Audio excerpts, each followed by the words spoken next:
Ngulik, ngobrol urusan jurnalistik. Assalamualaikum warahmatullahi wabarakatuh. Balik lagi di channel Cocom Bagja. Kali ini di segmen Ngulik edisi perdana kita mau ngomongin tentang Hari Pers Nasional dan juga tantangannya sebagai jurnalis. Kebetulan tadi habis sholat Jumat langsung take video ini. Selamat menyaksikan ya. Assalamualaikum warahmatullahi wabarakatuh. Saya Bagja, Ketua Jurnalis Jakarta Pusat, ingin mengucapkan selamat Hari Pers Nasional 2024. Semoga pers Indonesia makin kuat, makin sehat, makin berimbang dan juga tentunya profesional. Apalagi tahun ini di tahun politik kita dituntut untuk tetap netral, tidak berpihak kepada pasangan calon presiden dan wakil presiden manapun. Saya berharap di tahun ini teman-teman pers di seluruh Indonesia bisa sejahtera, bisa sehat, dan lepas dari ancaman atau intimidasi ketika melakukan peliputan di lapangan. Dan masih banyak PR lagi sebagai insan jurnalis, yaitu adalah membangun moral bangsa. Di tengah perpolitikan ini, mari teman-teman kita mulai mencerdaskan anak bangsa dengan menyajikan dan juga meliput berita-berita yang sebaiknya tidak menyulut konflik, dan juga kita mencerdaskan anak bangsa dengan berita-berita yang positif yang bisa membangun dan juga ada andil di dalam pembangunan negara Republik Indonesia ini. Ada beberapa tantangan yang harus dihadapi oleh insan pers di Indonesia. Yang pertama adalah bangkit dari pandemi. Seperti kita ketahui, pada 2-3 tahun ke belakang Indonesia juga menjadi negara yang tak luput diserang oleh virus COVID-19. Banyak sekali jiwa yang melayang, harta benda pun juga turut hilang karena selain COVID ini, krisis ekonomi pun juga terjadi hampir di seluruh negara yang mengalami pandemi tersebut. Jadi kita punya peran besar untuk membangun rasa optimis kita sebagai bangsa yang besar ini, bagaimana caranya kita untuk kembali bangkit.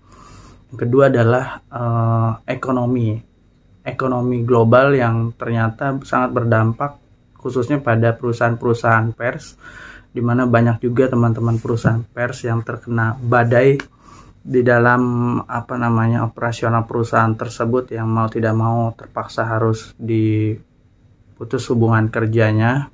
Dan yang ketiga adalah kita tahun ini merupakan tahun politik yang puncaknya nanti pada 14 Februari, di mana kita akan memilih calon presiden dan wakil presiden yang akan menentukan nasib bangsa, khususnya nasib bagaimana dunia media di Indonesia dalam 5 tahun ke depan ini.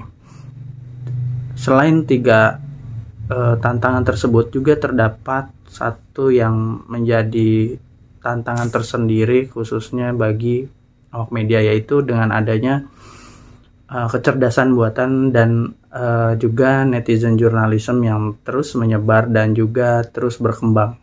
Sebagai insan jurnalis yang benar-benar kita belajar tentang jurnalistik, harus menjadi patokan atau standar tersendiri dalam mengedukasi maupun juga mempublikasikan suatu peristiwa atau fenomena yang ada di masyarakat.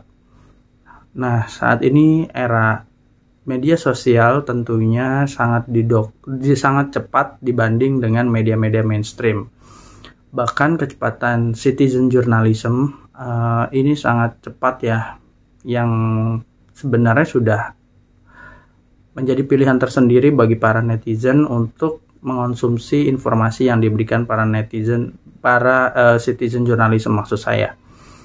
Jadi inilah menjadi tantangan kita juga di bidang profesional.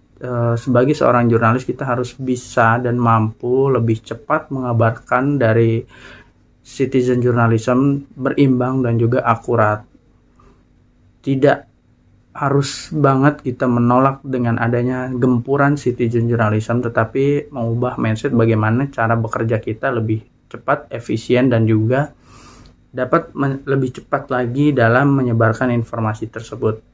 Yang kedua adalah tentang kecerdasan buatan. Saat ini Indonesia mulai mengenal sistem AI atau kecerdasan buatan artificial intelligence, di mana salah satu profesi yang bakal terancam, yang diramalkan bakal terancam adalah jurnalis. Mengapa seperti itu? Karena dengan kecerdasan buatan ini, menulis berita hanya dalam waktu berapa detik saja sudah jadi sesuai dengan perintah atau prompter yang diberikan oleh orang tersebut kepada mesin kecerdasan buatan. Oleh sebab itu, kita sebagai jurnalis tentunya harus lebih pintar dari alat ini karena kita manusia yang punya otak dan logika lebih baik dari mereka.